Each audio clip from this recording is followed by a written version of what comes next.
Hey guys, M.A.D.D.Y. I don't know today, but we were back with Go!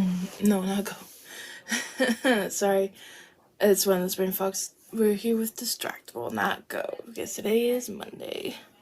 I just got back from work, so yeah, and I got a new binder. I don't know if you can tell, but my chest is way more flatter than it usually is, so I'm proud of myself. I bought this because I saw it on a TikTok and it looked pretty good. Thank you for them, because it's actually very comfortable. I can actually breathe. All the other binders are like metallic and it's hard for me to breathe in them. So, and I can never find one in my size. So thank God they have one for me. Like literally thank God. But yeah. I'm really psyched that I have it now, so now I can wear it every day and not get tired like halfway through the day and start fidgeting with it at work. So yay. But anyway, while we listen to Distractable, I thought it'd be cool if I edit a video on my phone. Hence why I'm using my tablet. So while you guys are watching me listening to Distractable, I'll have one ear open while I do some editing. And what I'm editing is a new episode of Wednesday. And if you want to see the full-length reaction, which is already up on my Patreon by the time I'm recording this, link to my Patreon is down below, like always, so you can like watch it even before I edit it. So, you know. Anyway, we are gonna start. Alexa, play the new episode of Distractable. Getting Distractable from Spotify. Here's the latest episode. I tried so hard and I got so far, but in the end it didn't even matter. Doesn't even matter. That's a song, right? With a fraction. This week, Bob judges and indulges in podophilia and masterfully baiting whales. Wade reveals black market firefighters and has grave job opportunities. Mark gains Christian Pan points with a yarn about hiding in BS and exploding tons of stinking sperm. Yes, it's time for I tried so hard and I got so far, but in the end, it didn't even matter. Now sit back and prepare to be distracted. And enjoy the show. Hello and Hi, Bob. welcome back to Distractable. Unless you're new here, then just regular welcome. And where have you been? It's fine. It's fine. We're don't worry about that. This is a podcast hosted by myself, Bob, and competed in by my two friends and occasional hosts, but mostly competitors, if we're honest, Mark and Wade. Hello. Howdy, howdy. Hello. Hi. Howdy, howdy. Hello. Oh, they're stuck in a loop. Hi. Nope, stop that. Pause. Mute. Whatever. If you don't know, if you don't know, this podcast is a competition. I'm hosting today, which also means I am judging, and my two co-hosts are not actually hosts because they're trying to win. Over the course of the episode, they will accrue points or something like points, and at the end, I will decide a winner based on points or maybe not, and the winner hosts the next episode. That's and how I'll it get works. to compete in that episode against the loser of this one to show them how much of a loser they are. Okay. So yeah, it's a very uplifting, it's very positive podcast, you know? Very positive. It's a positive mental attitude kind of place we got here. But before we jump into the competition, or maybe it's all competitive, we usually like to do a little small talk. How are you, gentlemen? How are your feet? I don't know why that's why I asked. Feet? That's the first thing you ask is about their feet. So good. Feet solid. Yeah. 10 out of 10 on Wiki Feet or the Good Feet store or good Yeah, feet. right the first time. Good Feet. Good Eats sister website. That would be the best follow-up to Alden Brown having Good Eats. It's like a weird celebrity foot photo website called Good Feet, hosted by Alden Brown. Their toe looking good. Yeah. I don't know. All right. I can't even lick my own toes. I I don't. lick each other's toes. Can we reboot the episode? Can we just just stop and get the rewind sound effect in there and then not talk about feet? Please. How are your hairs? My hairs? I don't know. I was trying to think of something neutral that's not hurt or injured on anybody that everybody has. That was not a good choice. Just like with family members, I've lost a lot over the years. Okay. Okay, that's not good. That's not good. Can we go back again and try? Yeah, can we try one more time? Howdy, How howdy. are your elbows? No, nothing controversial about elbows. Tell you what. Oh, my weenuses are great. That's fine. That's fine. That's what it is. My weenuses are moist. Well, my elbows are good, strong. No accidental falling over, breaking your elbow situations. No, why would that occur? I'm fine. You know what, Bob? I'm going to go ahead and suck up for points here. I like your questions. Haha, thanks, man. It's not that his questions are the problem. It's you, Wade, and your responses to said questions that I have trouble with. Wow, competitors saying the other competitor's the problem. How original. I love it. Points for Mark. Thank you. All right, fair enough. More points for Wade for kissing my ass, though. I love that. Oh, yes. That is expected. Anyway, great small talk. We've learned a lot. Really caught up personally. It's only been 36 hours since we were together doing this. What do you mean? That was a week ago. Yeah. Anyway, does anyone have you got any funny news stories or anything, Mark? Добрый день. That's sort of your Pode ver aí Is that a request? I hadn't prepped any. No, do you have your magical list of hilarious shit that Pam finds for you? Come on. Our resident international reporter Pam hasn't updated the list since the last time I tapped into it, so there's not. I don't have a Pam. I've got some funny news. Huh? I got some really funny news to pretty much everybody, I think. Except Mark. Stadia's dead! How's that for funny? Well, kind of stealing Bob's thunder there for the whole premise of the episode, aren't you, Wade? It's news. I found it. I get to deliver it. I don't think that's true even remotely. We were all here 5 minutes ago. You know that, right? But I found it. You I found it someone else's work and I from- took credit for it.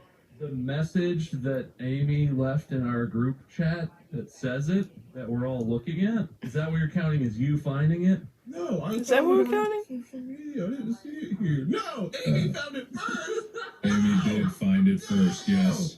This is 100% true. That's like where that info came from when we talked about that. Literally right before we were all like, all right, let's record. It wasn't though. I was scrolling Uh-huh. through Twitter and I saw It was. I assumed you had seen I that. know. No. That's what I thought too. I was scrolling through Twitter and I was like, "Oh, guys, I got the biggest breaking story thanks to Dude. Tom Verge." You're behind the times. You're behind, I man. don't ever look at our own Discord. Okay, I concede my points to Amy. It's fine. That's fair. Well, Amy takes the lead in Amy a takes the rare lead. fourth party point concession. Is Amy the fourth person in the Discord? She's the fourth wall. She's the fourth wall. We must not break her, I guess. Oh God. Don't break Amy. Don't break Amy. First rule of theater. How much more derailed this episode can get. No, I like it. This is how I like to host. All right. Oklahoma man leads authorities on pursuit. Found hours later hiding in cow manure. Is there a picture? There's no picture. Well, Literally, you that's, clearly had to have misread the word Florida, man. Florida, yeah, man. Right. that's all the story is. No, and it's Oklahoma, unfortunately. Police in Nowata County, Oklahoma say 23-year-old Wolf October Berry. What? What was that name? What? Initially fled from officers who were attempting to make a traffic stop for not wearing a seatbelt. Barry sped away from the officers, drove down a country road before crashing and continuing to flee on foot. Authorities say Barry was located later that day after hiding in cow manure for several hours. And Ugh. that's it. You must have been in some deep shit. He almost made it to the Wow. 12-hour cutoff, too. If he had just made it 4 or 5 more hours, he'd have given up. I Yeah. bet the stars were flashing on the screen. They were about to go away. Do you think they circled the pile of cow manure before they found him? You know, they were like, I know he's in there. I can see his head I was like sticking when a out. parent knows where their kid is, they're just pretending not to. Yeah, dude. Like, I have no idea where he is. Where could he be? Where could he be? Let's hang around for another hour until maybe we'll find him. Maybe we'll find him. Anyway, that's the story I got from award-winning reporter Pam. Pam does such a good job. Pam does a good job. I concede Mark's points to Pam. Fair enough. I'll allow it. Yay! We're gonna have the next week off, man. That'd be great. Yeah. Yeah. It's gonna be me, Pam, and Amy. Mark and I are gonna go to, I don't know, the Bahamas or something. Yeah, okay. Oklahoma, I hear, is good this summer. They got great shit. Yeah. Great shit. Yeah, it's starting to cool down too. So you really need to find a place to stay nice and toasty. That's why they call it Cold Lahoma. Let's move on immediately. Please.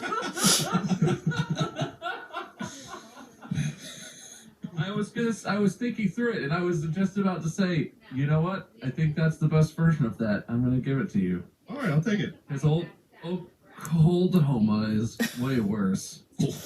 Oklahoma. That just sounds like a terrible Clone. drink. No, that's bad. But we have to do this part, guys. I'm sorry to tell you. We have to move on to the competition now, where you'll tear each other limb from limb, metaphorically, and verbally just punch each other right in the face a bunch, probably, maybe. Or maybe it'll be really fun. Who knows? We'll see. Anyway. I'm gonna roll a d20 to stab Mark in the heart. What? Why? I rolled a 2. Did I? You stabbed yourself in the feet. Ow! Next time when I check in on your feet, you'll have a real story to tell. Just like every competition, I defeat myself harder than anyone else can. Yeah. I've learned long ago that I simply need to say nothing, and you will destroy yourself in due time. I will joust us both. All right. On to the topic of the day. Mm. The year 2013. Mm. I'm a young lad. Actually, the year's probably before that. I don't know the specific year. 2012, probably. I'm a young lad. I've worn glasses my whole life, and I've loved technology my whole life. I wish I didn't have to wear glasses, I guess, but also they kind of round out my face. You know, my eyes are really squinty, so glasses kind of help with that situation. And I have kind of a strong brow, and I wish my eyebrows were naturally a little less bushy, but that's not the point. I have to wear glasses, and I love technology. I've always been really excited about smartphones. I almost had a panic attack the first time I got a smartphone. Parents got it for me for my birthday. It wasn't an iPhone, it was the Android version. I was a big Android fanboy for a long time, until I got an iPhone. Where was I going with this? Oh, right, it's 20... This sure sounds familiar. It's 2010, It's 2012. It's 2012 again. Mm-hmm. Anyway, suddenly, out of nowhere, the company that I'm a big fan of makes Android. Google announces a new product.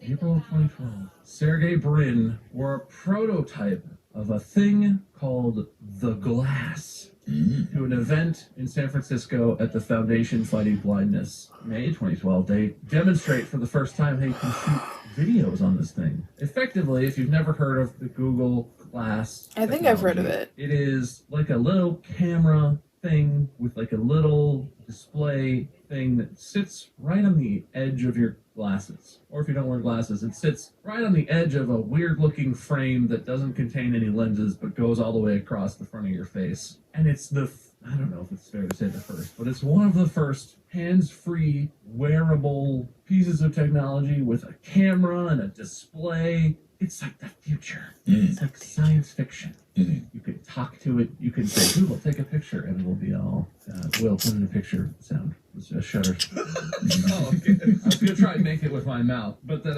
you know what pictures sound like. Put that in. That's a camera. That's why I didn't do it. That's probably a good camera thing. I love that camera model. Love that That's camera. one of the 1800 models, you know, the... Steam powered. Yeah. Anyway, I got so excited about this. Did you guys see Google Glass when it was like announced? Yeah. And the Explorer thing? Yeah, it was 10 years ago. I've got like 3 pairs now. Well, that'd be impressive. Anyway, for $1,500, you could buy one of these bad boys. I didn't have that kind of money when I was that age, so I never actually bought one. But man, did I want one. I looked at videos of people using it. I looked at all the features it could have. What? We started Drunk Minecraft in 2012. Yep. So weren't you rich? Oh, well. Is that how that works? Well, that's a secret.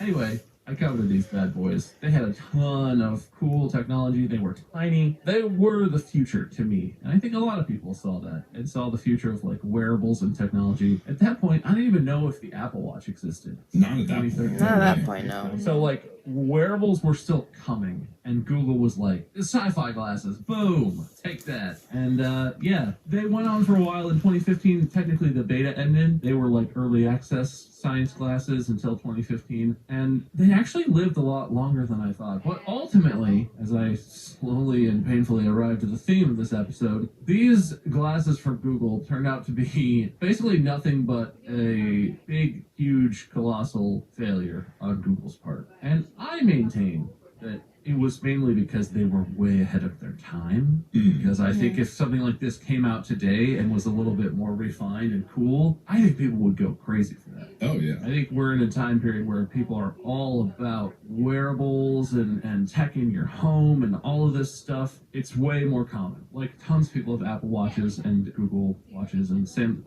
there are all these smartwatches and stuff. I think it was just way ahead of its time. And it didn't quite maybe have the technology to stand up to what phones were capable of, so it felt a little bit weak. But it turned out to be a big failure. They sold almost 8,000 Google glasses. Whoa. Wow. 8,000? Yeah. Oh, wow. Just barely any at all compared to most technology. Mm-hmm. And although the product did live on, they released like Google Glass Enterprise in like 2015, 2016. They released Enterprise 2 or Enterprise Edition 2 in 2019. It doesn't say they stopped like supporting it, but I haven't heard a single thing in the news or anywhere about Google Glass since like 2014, 2015. It absolutely fell off the planet. Or it was so successful the government stole it, and they're secretly doing it with all their alien experiments and stuff, and wearing their glasses. We're just not allowed to know. They're secretly doing glasses? Yeah, Is that what you said? yeah. That really was You know. what you said? They're selling them to the aliens. Okay. Yeah. I hope so, because I would totally buy some Google Glass. So I hope the aliens bring it back. To be fair, like, there is government and industrial applications for these things, or at least that's what they're trying to sell to. And if anyone knows anything, it's that governments and corporations are really fucking stupid, and they'll buy anything that gives them even a modicum of improved productivity, no matter how cumbersome or annoying or stupid, if it's fancy. Okay, well, I was hoping you were accidentally setting this up to be a good note, but oh well. Sorry, Nepal. I was gonna point out that in June of 2014, very early on, still technically in beta, the government of Nepal adopted Google Glass officially into their as a piece of tech to supplement their, I don't know if it's park rangers or what. They have a problem with poaching wild animals. Because in Nepal they have the Chitwan International Park and other parks that are listed under World Heritage Sites that house, rare and or endangered or at-risk species. And so they adopted Google Glass as a piece of tech for their rangers to use to coordinate their defense against poachers. Nepal's not in Minnesota. That's St. Paul. Where's Nepal? It's like India somewhere? Oh, that's far from Minnesota. Okay, got it. Thank It's you. not Non-US. state or city, Got it. The whole country. I should have just said South Asia. It's in South Asia. Wow. I gotta work on my geography. Well, I don't have anything against Nepal. I don't believe so anyway. I'm pretty Because I sure. don't believe it exists. I don't believe I don't believe in Nepal. It's like Santa. What kind of name is Nepal for a I don't country? believe in Nepal. I turned around. Turn around! It's gone! Anyway, but it is one of those things where I don't know what the practical application of it is. I don't know how it increased productivity. But HoloLens by Microsoft is like a competing product. And I went to their website and they're selling it for, guess how much it costs? $8,100. The industrial edition costs $4,950. Okay, what about the normal edition? $3,500. What about the discounted edition? $3,500. What about HoloLens SE? $5,199 comes with an included hard hat. Oh my god. Oh, so is it attached to a hard hat? It is, yes. It is Take a absolutely screenshot. attached to a That's hard sick. hat. For That safety. is the geekiest hard hat you could own. It really is. You guys want to see it? It is the nerdiest shit. I'm already Googling it. Schwab- It's in the Discord. Schwabam, look at that. Look at the efficiency. Now they just need one of those GoPro stick things coming out. Oh my god. That hard hat looks like it's hardly on the dude's head. It's It's got a little thing in the back that's ratchet. Yeah, no, that doesn't look super comfortable. I mean, it doesn't look really heavy, but heavy is relative. I don't know how heavy you think has to be on your head for it to wear your neck out super fast. Aren't hard hats supposed to protect more of your head than just the very top of your tallest hair? That's honestly like a perfectly normal hard hat, Wade. I'm sorry that you don't know how hard hats work. And how low are that guy's ears on his head? No, there's no way. That's a very standard hard hat. Hard hat It's not a helmet. It's not a wraparound thing. Hard hats on head. protect you from something falling from above you, not something that like hits you in the side of the head. So they're designed to deflect stuff hitting you on top of your head that's falling from above you primarily. All these images I see, there's like a quarter inch between the hat and the ear. That's like a full inch and a half. Look, we're not here to critique the hard hat of it when it costs that's over right, the glasses. $5,000. Well, they could at least give him the full hat. They like cut out the hat and give him the glasses. Cheapos. I like to imagine that turns construction workers into like video game characters, and they just have a little line on the ground in front of them that's like, "Get some wood." He walks over there. And I imagine they were NPCs just walking into the wall. picks up an armful of wood, and it's like, "Boop, drop the wood off at the construction site," and it shows them a little line on the ground. Yeah, they get a few cents out of their paycheck every time they complete something. That's 4 cents. There's a bar that's the maximum amount they could earn, and then everything they do chips away at the progress bar. God, honestly, that sounds great. Like, you Yeah. know exactly what your work to pay ratio translates to. Yeah. Like, It's gonna be so low. If you work for 5 years, you can invest in experience points, either having a day off or getting paid another dollar. well, okay, that's a little pessimistic, but yes. You mean realistic? No, I can see what you're saying, because that would be more satisfying. As you're working, the thing is like, oh, that's some money. Ooh, that was a big one. That's a lot of money. You know, it would be like, oh, you completed a wall? You framed in one whole wall in this room?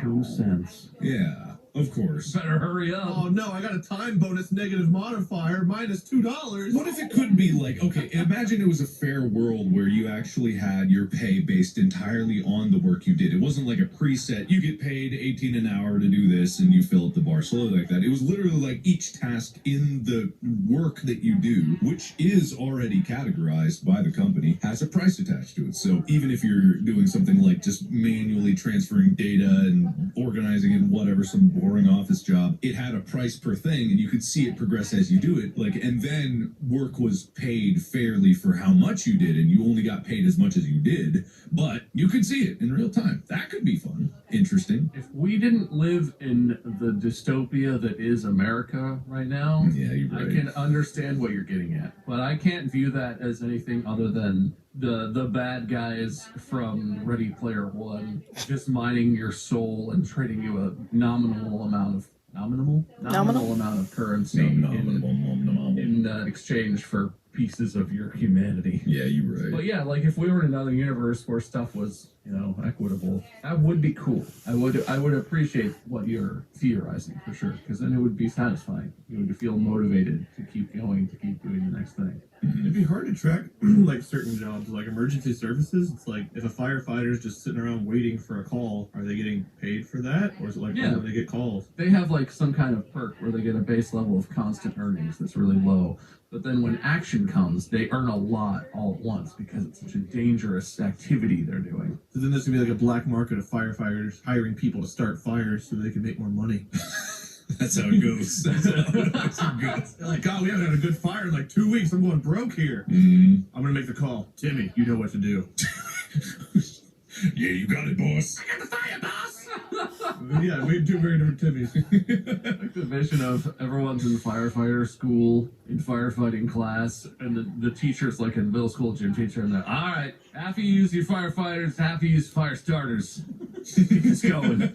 So cops and robbers, we have the firefighters and firees. Firers? Firers. The fire lords and ladies. Lords and fire peasants. The lords start the fires and the peasants have to try and put them out. Do you guys remember, I don't know if you did this, Bob, but whenever Mark and I were going to Milford way back in the day, like junior high, we had to take this like little job survey quiz. It was like 7th or 8th grade. Sure. I And it remember like that. gave you a list of probabilities of what jobs were good for you. Mm-hmm. Do you remember that? Yeah, we did that. I got like, oh god, what did I get? I got like, Fire Watcher? no, I got weird things. I had like grave tender, clerk, archaeologist, and like, I don't remember, like, I don't remember what that was. They were like, yeah, it was like, they were 5 things that were not in any way related that all came up, and they were all like, I don't like any of these options. Cool looker at her. Yeah. Grave Watcher. Yeah. Sand raker. Old person rub downer. And being a pool watcher and that being your job rather than being something you get arrested for? I don't know, sign me. No, don't sign me. Poop sniffer. Ah, I see you from Oklahoma. You guys ever hear the old joke about the diesel fitter? The diesel fitter. Guy's applying for a job at a new company. Oh, I think I've heard this. The guy interviewing him is like, "Oh, I think you're going to be a great fit. I think you're going to do a great job here. This interview's cursory. I think you're basically hired. Sounds great." And the guy starts working, and he's useless. He just sits there. They give him a job. It's like a machine company where he's supposed to be, putting pieces together, helping assemble mechanical parts for like engines or whatever. And after a couple days, the guy who hired him comes down to the floor and is like, "What the hell, man? Your resume was perfect. You seemed great. Why aren't you doing your job?" And the guy's like, "I don't know what you want me to do. I'm sitting here, but I don't understand. This isn't what I signed up for." And the guy who hired him's like, "It said on your resume you've been a diesel fitter for like a decade." And for anyone who doesn't know, a diesel fitter is like a guy who works on I know what a diesel. I know what it is. Like, yeah, I did. That's what I did last decade. Spent the whole time. I don't think that's true. Tell me what you did at your job. And the guy sitting on the floor is like, "Well, I sat at the end of the pantyhose production line, and they told me every 15th pair of pantyhose I should pull them over my head and see if these will fit her." Oh my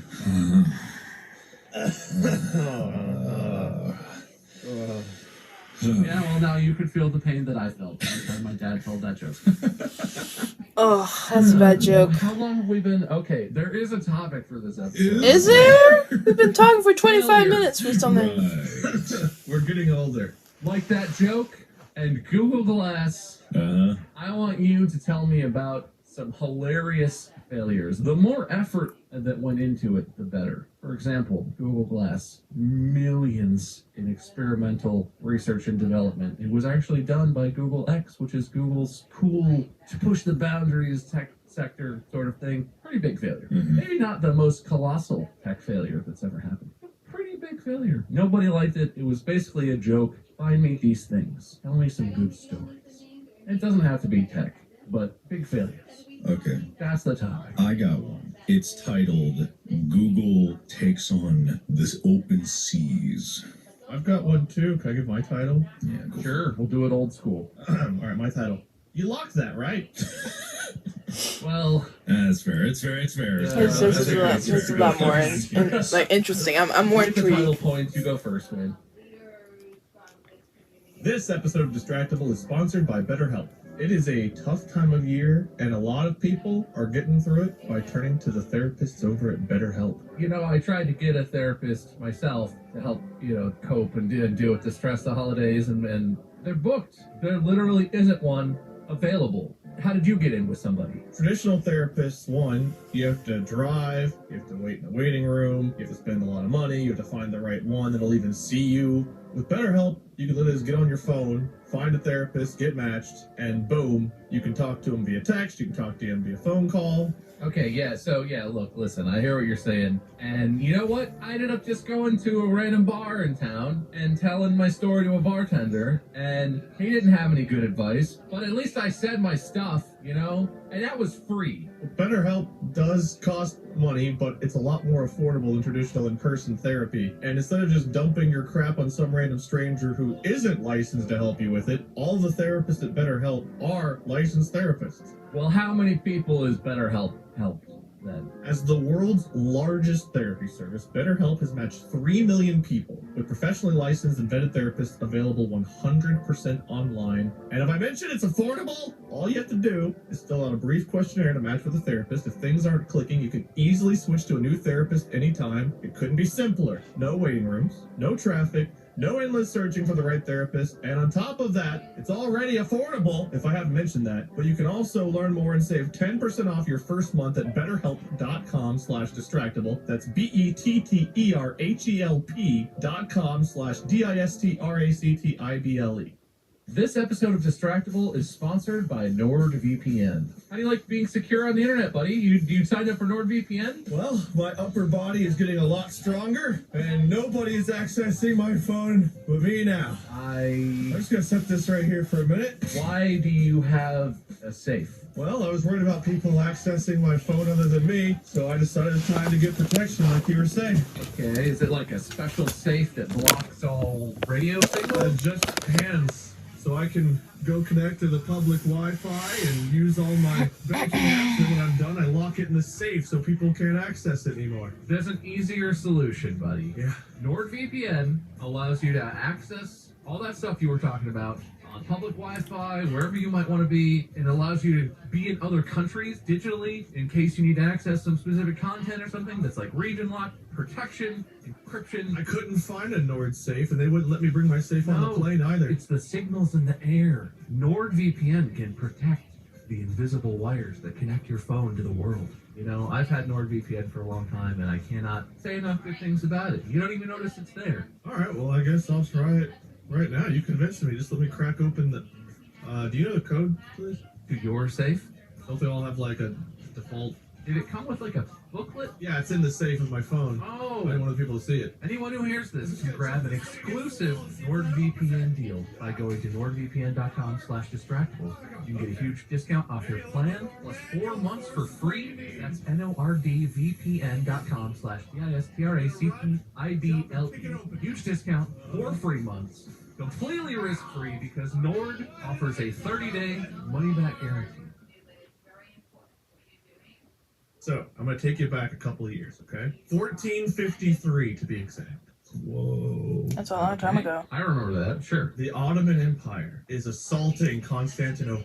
Cool. Constantinople, the Byzantines, they're entrenched. They're ready. Right. No one is getting in. Byzantines. Byzantines are entrenched. Will, make me sound smart. No one's getting in, except somebody forgot to lock one of their massive gates. They simply open the door and flood in. Constantinople falls. Wow. That's a quick story. Not only did they lock the gate, they were like, well, that's locked. We don't have to watch that. Literally, they left the gate unlocked, allowing the invading Turks to pour in and just annihilate them. Wow. That's a long time ago. Gates were big, right? Big, like, metal trellis sort of thing, or like big, enormous wooden door of some sort. I imagine the lock is more than just a little turnkey. I imagine it's something like pretty big. I don't know, like a big wooden thing you slot in. I don't know, but I imagine there's something pretty obviously missing with a giant locked gate. Yeah, it would have to be something where it's like it is the physical brace that would hold the big doors together. And as soon as people were like checking, is this a push or a pull? Whoa, it opens. They were through. They flooded in there. Yeah, it's a constant problem for invaders back in those days. You get up to the gate and you're like, they never label these. Is this a push or a... God damn it. I can't tell if we're pushing and it's not going to go, or if we're pushing and it's just locked. How do we know? Big holdup, big problem for lots of invaders. Real tough, real tough. Who yell about their problems, kind of like Seinfeld. I mean, I could have gone in depth with the whole story, but I felt like that was a pretty big lapse in protection there. They had a great plan, really entrenched. Got to lock the door though. It does seem like a pretty monumental fuck up. To be fair, they probably had a lot of, I don't know how many, I mean, it's a pretty big city, I think, at least I imagine it was, and probably had a lot of gates, a lot of entrances, so. Yeah, but like... Probably an easy oversight, but a pretty big oversight. Maybe it's harder than I'm thinking it is, but if you're under, siege, if you're defending the walls of your city, locking the gates is one of the only couple things you really have on the checklist, isn't it? Like, what do you stand at your posts inside and watch and make sure the door's locked? I would think. And maybe fire back with your catapult or whatever. No. Do you forgive their mistake, Mark? You don't think it's that big It deal? happens. And also, what's the odd that it was an inside job? I mean, it could also be like someone paid someone to keep a certain gate unlocked, and they just got away with it. Maybe it was too embarrassing to think that someone betrayed them. No, actually, it would be too embarrassing to leave it unlocked. Maybe I'm wrong. I don't know. Just a prankster was like, I'm gonna this. They locked it. I'm gonna unlock this. What an embarrassment.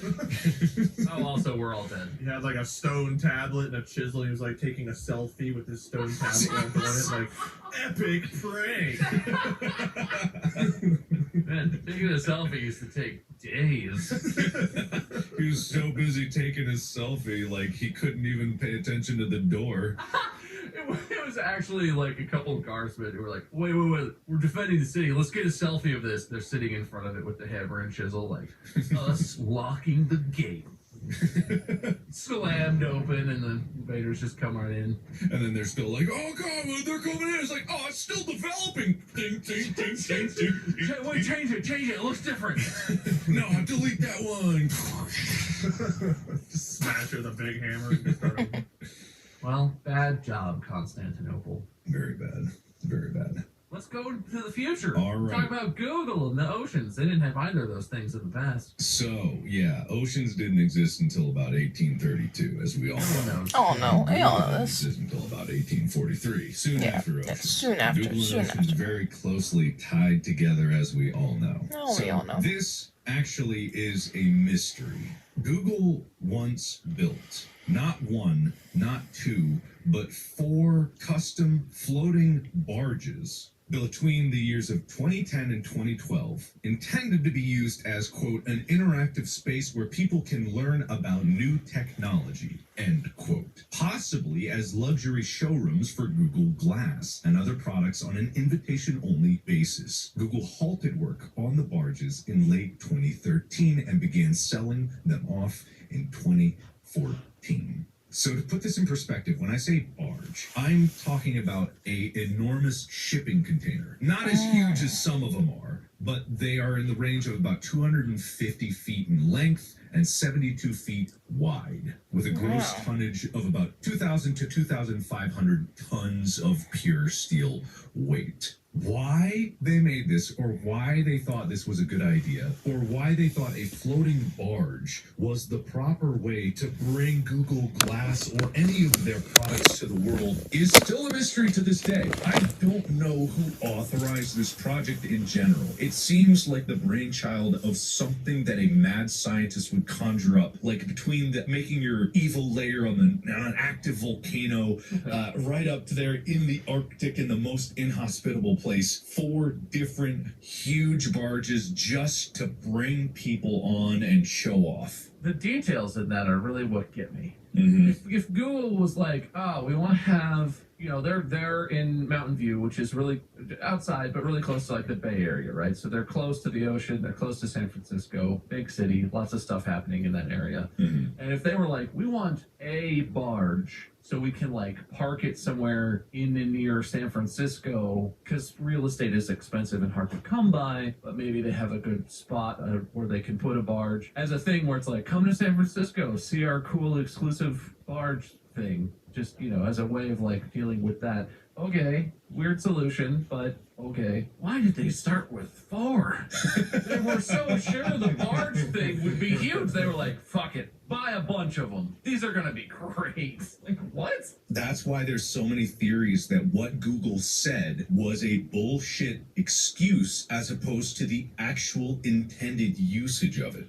Because one of the main theories was that it was going to be a data barge. Basically, they were going to have a floating server that could float around. And I think this was in conjunction with Google's Project Loon and various other connected world kind of ideas, so that you could have the data centers wherever you would need them, and then probably like locally deploy a fleet of balloons to connect internet and spread around. This was in seriously, well, maybe not seriously, but like this is the theory because Google's entire idea was just like the internet must spread and we must be the ones to bring it to everybody. That's why they think that there were 4, because servers could be rapidly cooled in the ocean. The ocean water, recycling it out, would be an infinite supply, an infinite thermal bank to dump heat. You just pump water in, make sure none of it spills out of the pipes, but you pump water in, flood it across the radiators, and dump it right out the back. The move would naturally cause the water to flow. And there wouldn't need to be a lot to keep things cool, which is one of the biggest problems. Energy would be provided by wave energy systems or the giant diesel generators on those barges anyway. So it's like it could have been something. But either way, at some point, someone in Google was like, "Well, this is a fucking stupid idea, just like the hot air balloon internet idea was dumb. Let's get rid of that." Like, I don't know what the decision process. I think it's got to be like a council of elders style situation, you know, where you walk in, you get the 5 big chairs in the darkness, 1 big chair in the center, and you gotta peel your case. Cigar smoke coming out, but you can't see their faces. Oh, absolutely, yeah, 100%. Like the elusive man almost from Mass Effect. Yeah, exactly like that. I love that. Wave-generated energy is actually really interesting. Mm-hmm.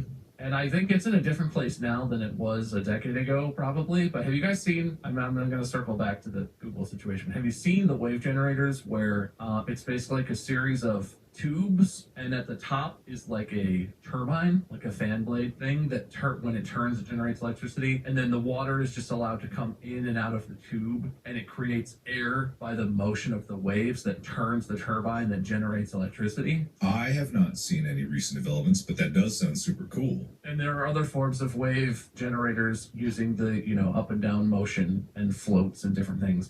It's very cool because it's, aside from the wear on the moving parts of the thing itself, it's actually, I think, a pretty efficient and consistent way to generate electricity. Very neat. And so I could absolutely see the idea of like a barge that's largely self-sufficient or completely self-sufficient. Maybe it was a different time back then, infrastructure-wise. Why is the data center's location as important? Why can't you there are so many cables across the bottom of the ocean and satellites and stuff.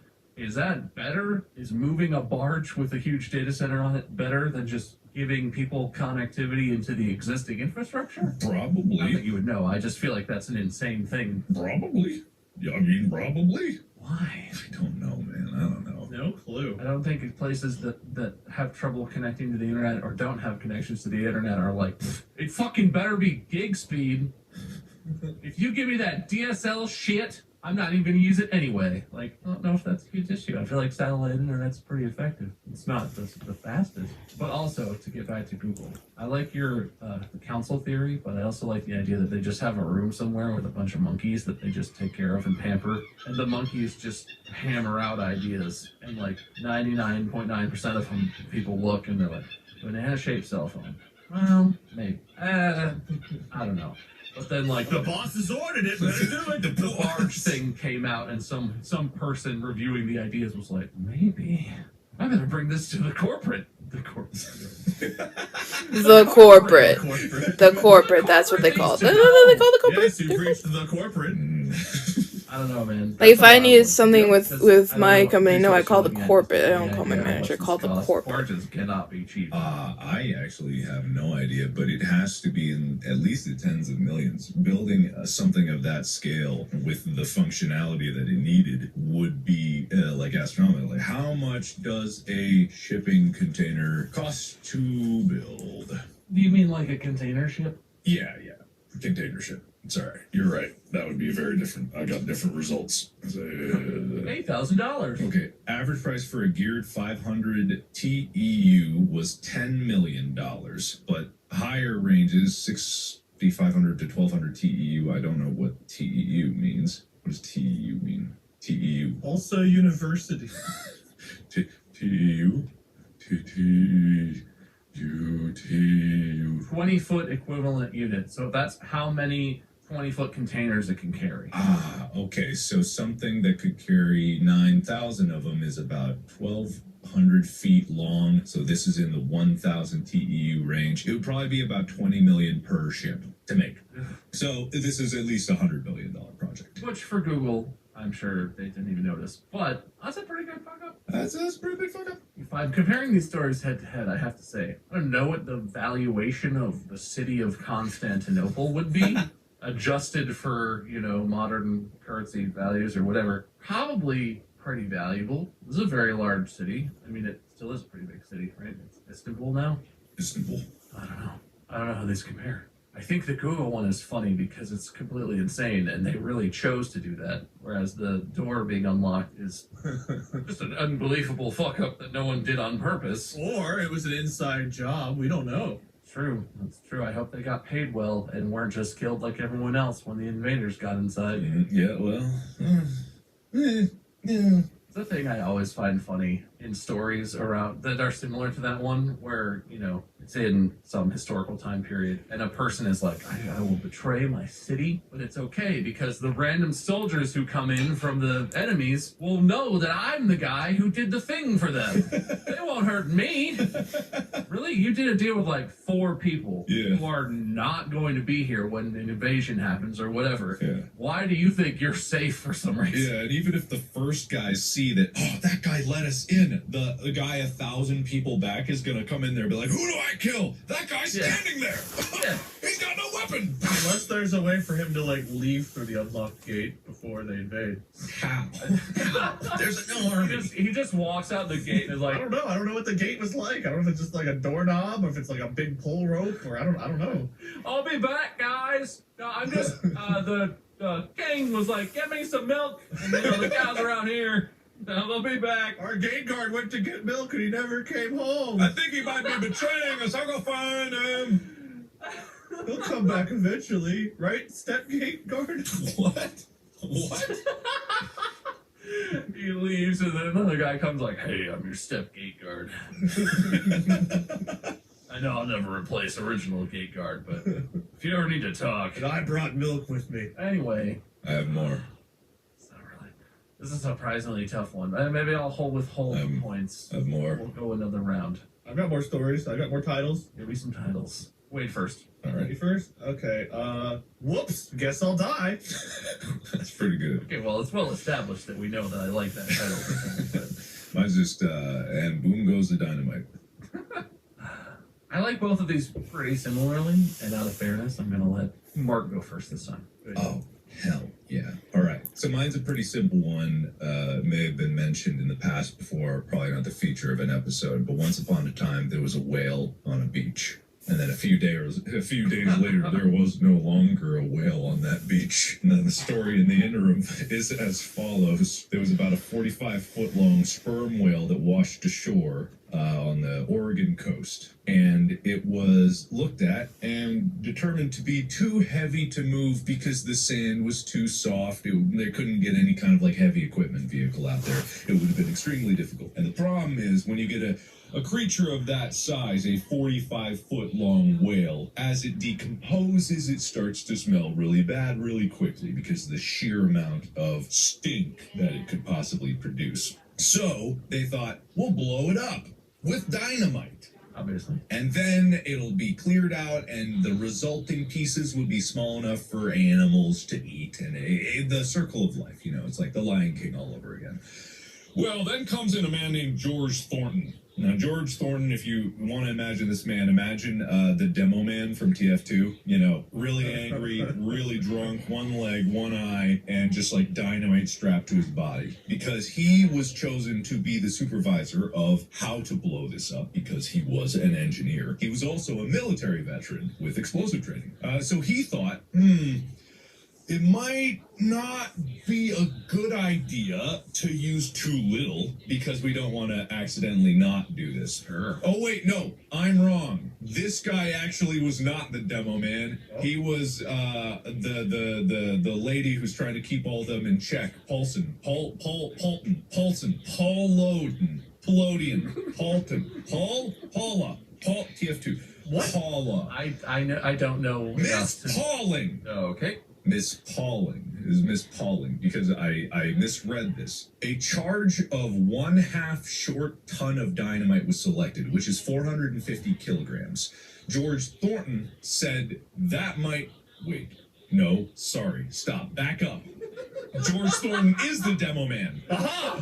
There was a military veteran with explosives training. Miss Pauling was on the scene. George Thornton is the demo man. And the military veteran said that the planned 20 cases of dynamite was far too much. They had 20 cases of dynamite, and he said that instead 20 sticks of dynamite would have sufficed, but his advice went unheeded. For reference, 20 sticks is about 8.5 pounds of dynamite.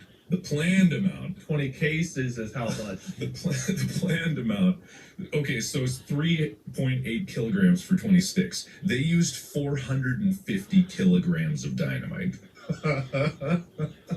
On November 12th at 3:45 p.m., the dynamite was detonated, and the explosion was so unbelievably powerful that large pieces of blubber landed near buildings and parking lots like hundreds of feet away from the beach's location. Cars were crushed by the sheer amount of whale that was blasted into the air. And then literally the explosive expert's brand new vehicle purchased during a quote get a whale of a deal promotion in a nearby city was flattened by a chunk of falling blubber.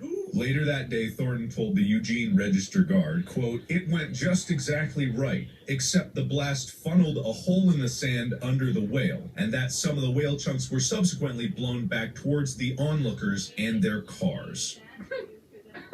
And thus, the story of the whale on the Oregon shore ends with a bang. I imagine the guy who was given the advice to only use 20 sticks walks up and he's like, "Well, well, well, look who was right." And everyone's like, "Shut up, Carl." Shut up, Carl. So I have one question that I don't know if the information is the whale, when this is all beginning, is the whale dead before they decide they need to explode it? Or is the whale just laying on the beach like, "Hey, Oh, please, God, help me now! can you roll me back in?" And the people are just like, "We gotta explode it! We gotta get rid of this whale!" This whale knows English enough to be like, "Oh, wait a minute, hold on now." The whale's the old guy from Monty Python. "I'm not dead! I'm feeling better! I feel happy!" So presumably it's already dead, but only presumably. Or maybe not only presumably. Yes, the stench would suggest it was dead. Or it didn't bathe. You could be right. I'm no whale hygiene expert. Why but... would I need to bathe? I live in the giant bathtub. Terry, there's a difference between getting wet and using soap. You gotta use the soap, man. Who's talking to the whale? Is it another whale? It's like a sea lion or something. It's like his buddy.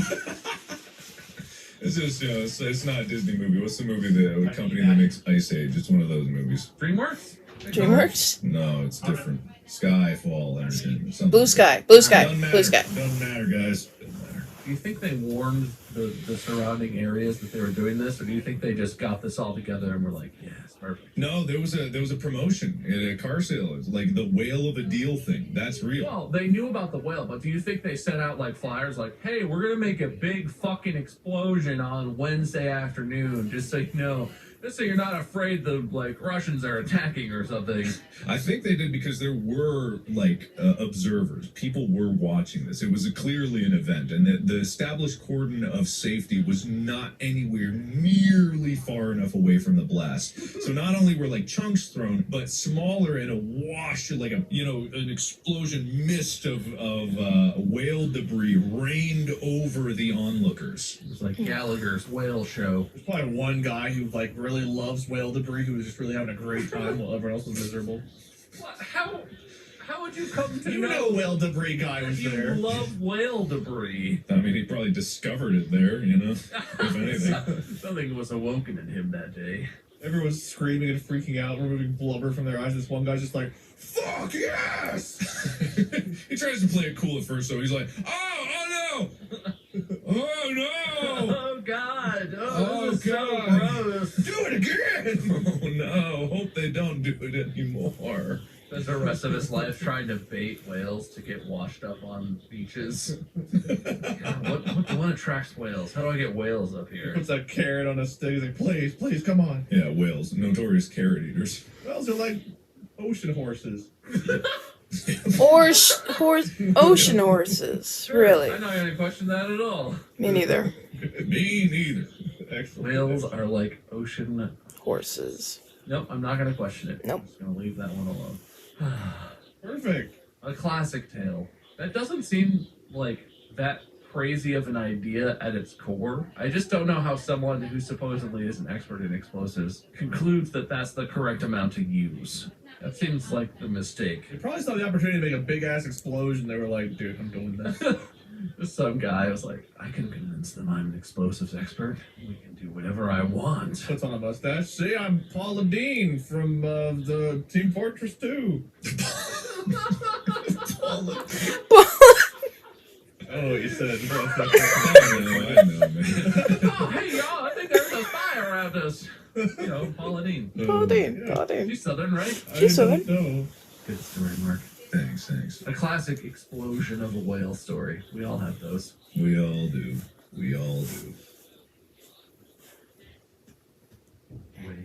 what was your title? Alright, I'm gonna make mine short, sweet, and to the point. My title was Whoops, Guess I'll Die. But I want to get to my last one. I've been saving my favorite one for last, so I'm gonna do this one here. Let's go a little bit forward in the future from the 1400s to the year 2000. You guys remember 2000? The year I was Blockbuster born. was still in its prime, and Blockbuster's CEO had a meeting with an upstart DVD mailing company called Netflix. Netflix wanted to sell to Blockbuster for $50 million, and the Blockbuster CEO apparently tried really hard not to laugh them out of his office as he said, no thank you, we'll be fine without you. And fast forward to 2022, Netflix, while people are upset with it right now, is still worth over $32 billion, and Blockbuster is just a memory in us old people's minds. In a similar fashion, a company called Yahoo, remember Yahoo? Yeah. I love you. Had chances to buy both Google and Facebook at different points and declined both companies. So, where are those companies now? Whoops, guess they died. Hey, Yahoo still exists. It does, but only my grandmother uses it. I never use It Yahoo. is. Blockbuster, I think, has one store somewhere. Yeah, it's not. Blockbuster is actually dead. The Blockbuster, the world's last Blockbuster that exists or whatever, is like it's not a joke. They take it seriously, but it's like they do it privately. They just bought a bunch of Blockbuster shit and still run the store. Another thing. But yeah, no, that's just seeing those now. That's very funny. Yeah. But I would imagine companies in the like Yahoo was at the top of the search engine game, maybe not a decade ago, 15 years ago. I had forgotten that Netflix started off as DVD rental. I remember seeing like the little machines outside of like the stores where you could go Like put Redbox. some money in and like get a DVD to take home. Yeah. I had forgotten about that until I was reading up on it again. Yeah, I never did any of it. I never rented anything. I never rented one either. I was like, I'm just gonna go to Blockbuster, dude. My dad was a very early Netflix adopter, and he had like the subscription where it's like you could have two and you had to return them at a certain time, and when you return them, you'd get the next one. It was like library stuff, right? You'd have like a queue of things you want to rent, and when you return one, you could take out the next one on your list or whatever. I want to say we had Netflix in like 2005 or 2006. Yeah. Here, I'm going to use Yahoo to Google this. I'm gonna use Yahoo to Google this. Listen, it's not Yahoo's fault that nobody Yahoos anything, okay? Have we forgotten the other word for Google this is search for? No, that doesn't sound that sounds stupid. Oh, okay. That sounds I'm dumb. gonna ask Jeeves about this one. I'm gonna plug it into my Stadia. Okay, so Netflix DVD service, their mail to your house DVD service, apparently started in 97. Oh, really? That early? Okay. That's wild. Maybe that's just when the company was founded officially, but like, that's earlier than I even thought. So, There was like one person who had some like I don't know if they had DVDs in '97. They probably had some VHS tapes. they did. They did. DVDs started in okay. I thought They DVDs didn't were like send closer to. VHSs to anyone's houses, that's for sure. Yeah, it's like one paper boy who's like his dad's like, hey, Uncle Tom paid $5 to rent this video. Can you just drive it over there? He can return it and get another video afterward if he pays me like $10 more. And the kid's like, I got an idea. I don't want clear. What'd you say? Clear your throat. That's I how didn't hear kids you. start. I got an idea. Now, son, you know, I hate it when you talk like that. Can you just... Sorry, Dad. Sorry, Dad. Sorry, Dad. Make your friend, Dad. You make your bread, Dad. CEOs sound like. They all get the same voice. But seriously, though, it must be so hard when you're a company that's on top of whatever your business is. I can't imagine how many times you see stuff like that come across your desk where it's like, oh, this new startup is kind of taken off. Yeah. You want to buy a Glimp Glomp for $30 million? No, those guys are idiots. No, I want a glint clump. That sounds cool. I mean, it does sound cool, but they normally don't. Normally sounds stupid. For every big thing like that we hear about, there were probably 100 companies they turned down that they rightfully turned down. Yeah. So they look stupid in hindsight for like that one decision, but we also don't see all of the ones they made the right decision on. There's a lot of Quibbies in the world. for every Netflix, there's at least a few dozen Quibbies. Yeah, probably more. And even though Quibi is on my list, I have another story here if you want it. Oh, I've got another one too. Are we titling? Keep going, boys. All right, I'll go first this time. My title is Fun Times in Cleveland Today. Mine's not that good. Mine's just shit. Where's the key? Mark wins this one. Did you know I like those videos that much? We've talked about this. I love those videos that much. I fucking love listeners, if you've never listened to the Cleveland Travel Bureau promotional videos on YouTube, you should check them out. They're very funny. Mm-hmm. Yeah, you have the stage, Mark. So this is taking place in Cleveland. Many of you might have heard of this story, but we're talking about the great and calamitous Balloon Fest of '86. And for those of you who don't know what Balloon Fest is and wondering, when's Balloon Fest coming back? It never will. It wreaked havoc on the ecosystem for years untold. But what happened, you must be asking? Well, Cleveland is well known to be Cleveland, and as such, it has a reputation for being incredibly depressing and having nothing going for it. This still holds to this day. But in '86, there was a shining beacon of hope for Cleveland, and it's such a fun coincidence because the anniversary of this event was merely 2 days prior to the recording of this particular episode, which will incredibly date it for everyone that is listening. In September of 1986 in Cleveland, someone, I forget who, it looks like the local chapter of M.A.D.D.Y, which is a charity organization, I believe, decided that they wanted to set the world record for most balloons released in one. Oh, I remember go. this. I And remember where this. better than Cleveland? It was intended to be a harmless fundraising publicity event, but the balloons unfortunately did not cooperate on that particular day, nor would they have ever cooperated on any particular day when you see the pictures of what 1.5 million balloons looks like when released into the air. No. Just for a moment, just like try to contemplate the sheer number of plastic rubber balloons that are just launched into the sky, all with streamers of various different colors. But then know that the footage that was recorded is still 1986 footage, so it looks very desaturated grain. It looks like an amorphous blob of horrific nightmares that are sailing through the sky like some ethereal Cthulhu-esque horror that creeps its way across the sky. It was so thick, it literally blotted out the sun for a great deal of time for the initially very excited and then soon very horrified onlookers in Cleveland. It was not a harmless event at all, and it actually resulted in casualties. 2 fishermen, Raymond and Bernard, who had gone out on September 26th, were reported missing by their families on the day of the event. Rescuers spotted their boat was anchored, but they searched for the 2 fishermen in an area that was described as being an asteroid field of balloons, because once they go up, they must come down. And they came down not over the Lake Erie, which is a very, very big lake. It would have been just as bad for them to go out there. No, it circled back around and then rained down on the entire sweeping area of about, like several hundred, maybe even thousands of acres of land where these were found. Unfortunately, the 2 fishermen, their bodies washed ashore. And the Coast Guard suspended its search on September 29th. The amount of damage that was caused is unknown, but United Way settled, I believe, from a lawsuit for the fisherman's family for $3.2 million.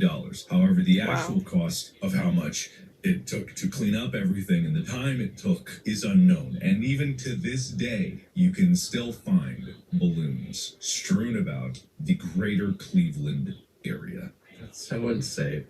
It is. While you were doing that, I also looked up the video. Mm-hmm. It literally looks like what they make CGI, like villains and monsters and stuff look like now. Yeah. It had the way, when they initially release it, the way it engulfs the building. Yeah. Just like a skyscraper, and the balloons are just like...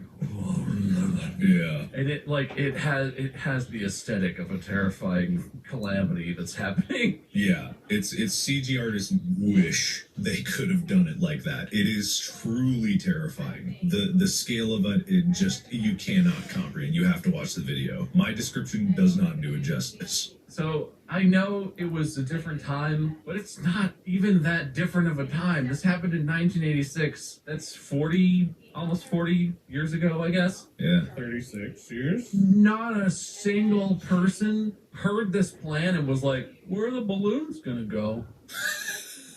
Yeah, I was thinking the same thing. No one thought about where all of that shit would end up. Sounds like it would look really cool, but then what do the balloons just float off into space? Or yeah, they'll just keep going into space. It'll be fine. It's fine. I can't believe no one had that thought. Yeah, it is insane. You guys want to try to beat the record? 1.50001 million balloons. We'll do it over the ocean. No one cares about the ocean. Let's do 10 times as much. 10 million balloons. I also like that they were all filled by hand, and there's videos of people just sitting under an unbelievable massive balloons trapped in the world's largest net, just filling them, tying them, and then letting them go, and hoping that they float straight up into the net of balloons. Mm-hmm. And all for the sake of, like, they sold the balloons at $1 per balloon for charity. So at the end of this, they were only hoping to raise, like, at most, minus all of the costs of getting it to actually happen. Like, It's like $1.25 million. Yeah. I don't even know how much balloons cost. It might be less than $1 million they raised with all the costs of coordinating and stuff. It was even less. Sorry, it was $1 for 2 balloons. Oh no, man!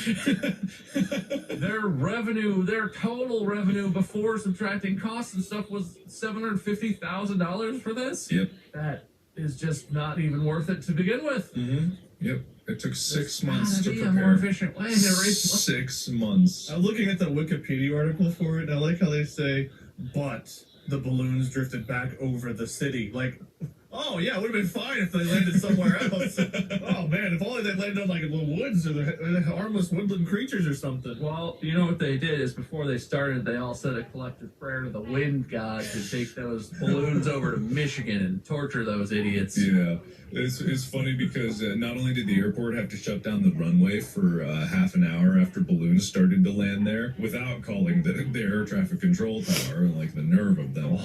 But there were also car crashes reported as, quote, drivers swerved to avoid slow motion blizzards of multicolored orbs or took their eyes off the road to gawk at the overhead spectacle. This is it. There was a guy that was standing around who got covered in like the balloon debris, and he became whale debris guy. He just was waiting This for was this his moment. awakening. I'll never relive the glory of those whale days.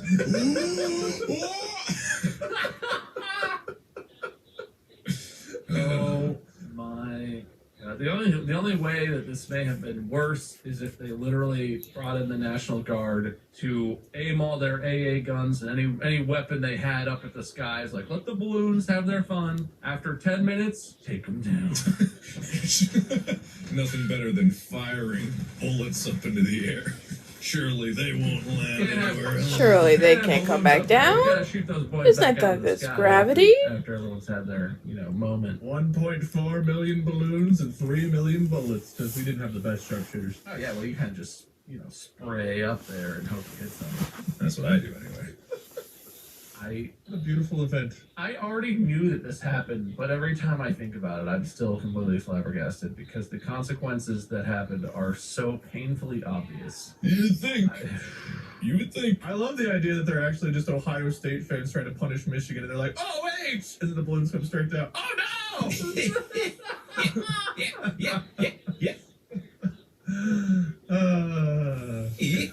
Yeah, that's a pretty dumb mistake. Yeah.